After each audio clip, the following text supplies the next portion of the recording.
Sesaat lagi Anda akan menyimak Bincang Psikologi Keluarga. Bagaimana kita menghadirkan ketahanan keluarga melalui mindset-mindset yang kita terapkan, sahabat MK. Kita sudah cukup lama belajar bersama dengan Pak Wasmin dan juga Bu Lilis mengenal beberapa mindset-mindset penting dalam parenting, sahabat MK, sehingga kita pun bisa menempatkan diri sebagai orang tua, sebagai pihak yang punya otoritas untuk mengontrol lingkaran kecil menuju peradaban yang lebih besar ini. Kita sudah masuk ke poin berapa ya? Saya agak lupa. Nantilah saya coba tanya langsung saja kepada Pak Wasmin dan juga Ibu Lilis yang alhamdulillah sudah hadir bersama dengan kita. Assalamualaikum warahmatullahi wabarakatuh, Pak Wasmin, Bu Lilis. Waalaikumsalam warahmatullahi wabarakatuh. Alhamdulillah. Bagaimana kabarnya Pak Wasmin, Bu Lilis? Alhamdulillah luar biasa. Allahu Akbar. Allahu Akbar. Tadi saya scrolling catatan saya tentang siaran ini mana ya. Baru ketahuan, baru ketemu nih Pak Wasmin. Karena obrolannya cukup panjang, kita sudah tidak terasa 1 bulan lebih ya berbicara tentang parenting mindset ini. Ya, 1 bulan lebih. Ini ada 10 mindset yang akan Jadi kita 10 bahas. 10 minggu. Yang sudah 6 Iya. mindset. Berarti Sudah 6 betul, sudah 6 berarti kan. mindset. Iya. Iya, insya Allah. Dan karena ada 10 mindset totalnya, sahabat MK, berarti ada 10 pekan yang akan kita luangkan waktunya untuk berbincang tentang mindset-mindset ini. Terakhir itu kita berbicara tentang kemandirian ya, Pak Wasmin, Bu Lilis, yang ada kaitannya dengan akidah ternyata, Masya Allah. Ya. Dan apakah kita akan langsung lanjut saja di pertemuan ke-7 ini, Pak Wasmin, Bu Lilis? Ya, boleh. Kalau yang tahun lalu ini kan terakhir tahun lalu ya. Itu belum. Iya, Masih Masya ada Allah ya, sudah lama.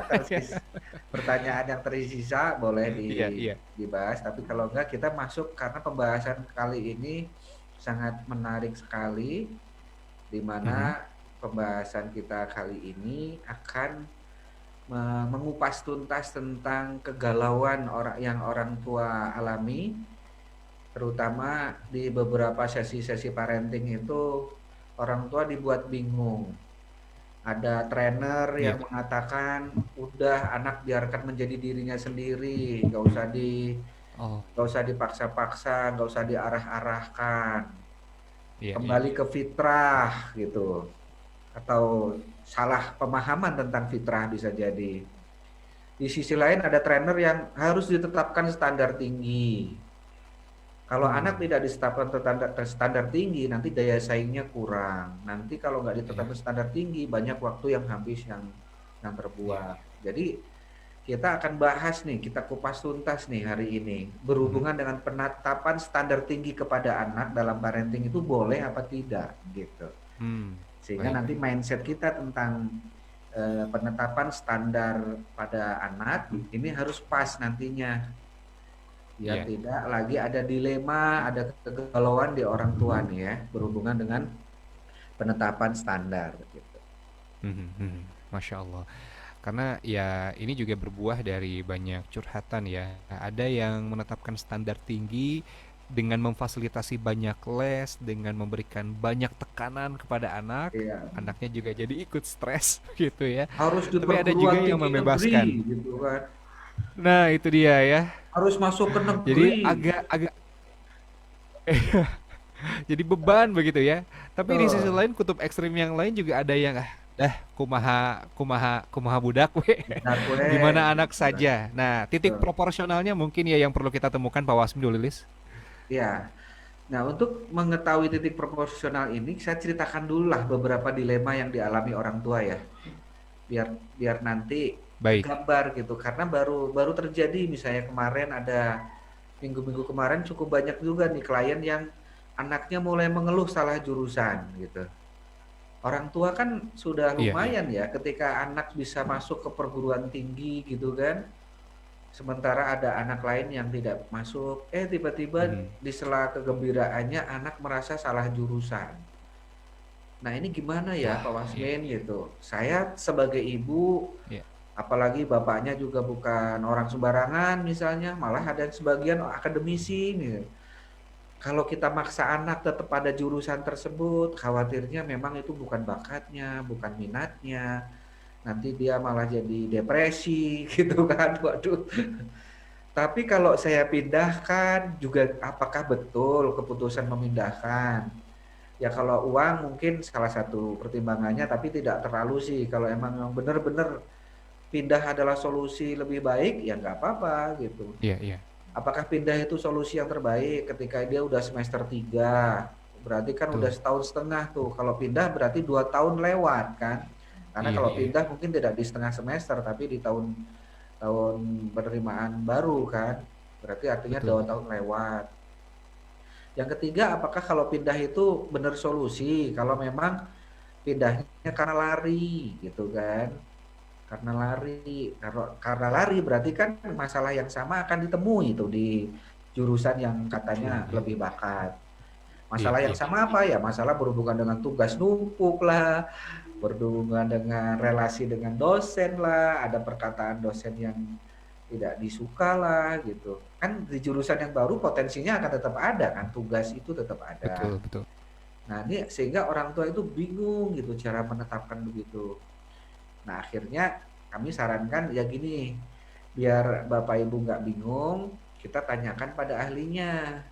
Kita tanyakan pada psikolog. Kebetulan di sini ada Bu Lilis, saya bilang. Nah, Iya, iya. apakah ini karena memang nggak bakat atau karena memang lari kan gitu kan? Kalau nggak bakat kan kita tinggal tes talent mapping, tes minat bakat. Di Iya, sini betul, ada betul. Bu kita tes. Nah nanti kalau tesnya hasilnya ternyata emang dia sebetulnya masuk tuh di jurusan tersebut, di jurusan yang sekarang lagi didiami itu, lagi dijalani itu, berarti pindahnya itu karena lari gitu. Nanti Iya, kalau iya, iya. hasil hasil tesnya mengatakan bahwa memang di jurusan yang sedang dijalani ini nggak cocok. Terus nanti jurusan yang memang dia inginkan itu cocok, ya wayahna Bapak Ibu harus siap untuk memindahkan gitu dengan biaya baru, mungkin di kampus yang sama, bisa jadi di kampus yang berbeda gitu. Berbeda. Hmm. Nah, termasuk juga kalau misalnya dua-duanya cocok tuh. Ternyata di jurusan yang dijalani cocok sesuai talent mappingnya. Terus jurusan yang ingin dituju, yang keinginan dia, karena dulu jurusan ini katanya nggak keinginan dia banget, saran dari orang Hmm. tuanya gitu. Terus Iya. ternyata dua-duanya cocok. Nah, kalau dua-duanya cocok Pak tergantung Bapak Ibu. Bapak Ibu berhak untuk memindahkan atau tidak karena kan berhubungan dengan finansial. Betul, betul. Masya Allah, ya. Nah, di sela-sela saya memberikan pertimbangan-pertimbangan itu, saya katakan sebetulnya ada satu loh Bapak Ibu yang ini yang tahu hanya Bapak Ibu loh. Mhm. Apa itu? Sehari-harinya gimana sih anak ini? Tanggung jawabnya gimana tuh sehari-harinya gitu. Kerja kerasnya gimana nih sehari-harinya? Kemandiriannya gimana tuh sehari-harinya nih? Dalam istilah kalau dirangkum anak ini dewasa apa enggak sih gitu loh. Iya, iya, betul. Atau masih kekanak-kanakan gitu. Mhm. Nah, di sini memang ada pro kontra ya, secara umum katanya sebetulnya masih manja lah anaknya gitu kan. Nah, kalau ini mungkin selain pertimbangan tes minat bakat yang nanti diselenggarakan Bu Lilis, masalah kedewasaan ini juga harus menjadi pertimbangan Pak Bu. Karena meskipun tesnya yang dijalani sekarang nggak cocok, yang nanti akan dituju jurusannya cocok.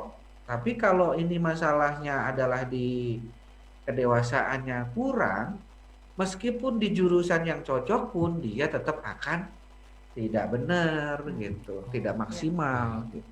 Iya, iya. Nah, cerita ini mengantarkan kita pada